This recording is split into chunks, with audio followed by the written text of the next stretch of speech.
Caterpillar does get upgraded over at Bernstein today, to outperform. They say concerns about this machine upgrade cycle ending are premature, and they point out that a lot of these names tend to do well in the early stages of rate hikes.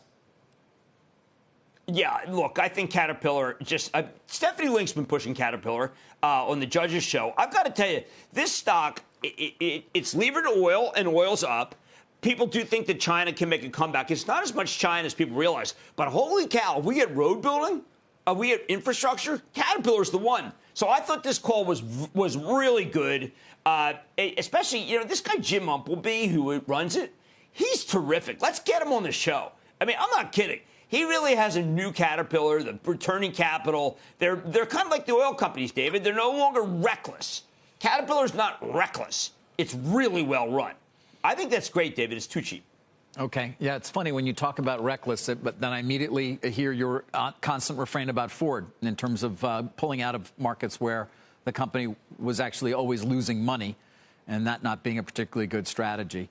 As we end the year here, looking at Ford, obviously all the automakers are actually up this morning, although, again, Tesla by far the most, given some of the news there around Mr. Musk's perhaps cessation of sales. But Ford ending the year as well pretty strong, Jim. Yeah, and it's just beginning for them. They're going to have an unbelievable quarter, I think, in part because, as you said, they don't make cars anymore where they're losing. I do think that they had to stop taking reservations, I know from my investing club, for the F-150, yet they're still advertising around the clock on this new 5-day-a-weekend football season. I think Ford is a very inexpensive stock. It's got a good yield now, and I think that Jim Farley's just a cut above. He's rather remarkable. He wants to take this thing dramatically higher. He is willing this higher, David. He's willing it, and I think he's going to succeed. This one's not done. It's going higher. A pretty good note out of Adam Jonas this morning or last night, Jim, looking at Ford's market cap, which is now roughly at parity with GM, even though Ford trades at a 3-turn PE multiple premium to GM. And Adam asks, what is the market seeing about either GM's exposure to China or their overall profit model relative to F?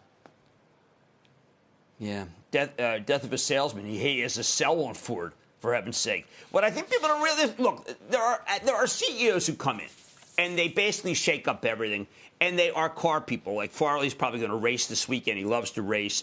But, I mean, I mentioned to him that I am trying to find the VIN number of my mom's 1965 Mustang. And he's like on the case for that. I mean, there isn't anything this guy isn't on the case for. This Mustang is this incredible motivator. Carl, the Mach-E has got to be maybe the most successful car of the year. They want to get to $3,000 a month. If they could get the chips, they make money on every car. Again, he doesn't make money on cars or trucks. Then he just closes it. F-150, lighting your house up. I don't know.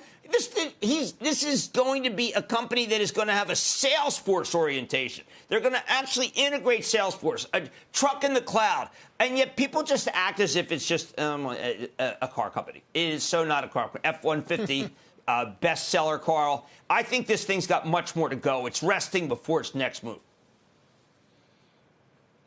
That's pretty good. Yeah, we'll talk more about that later on. I do want to get you on Apple really quick, Jim. It's not moving much, but Citi does go to 200, awfully close to some street high levels. We're going to talk to Jim Suva later on this morning. And I know Katie Huberty has a note on IT hardware, which I think we got Suva later today in the 10.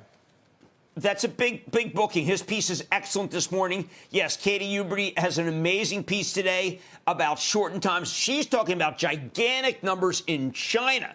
So, Carl, this stock, which is stalled right now, own it, don't trade it. I think when you get Suva and you try to pin Suva down, he's talking about augmented reality. That's not in any of the forecasts that I'm using. I think Suva's got a beat on this thing that I haven't seen in a long time. So, Carl, you got to grow on augmented reality because I think that's the key to 2022 numbers.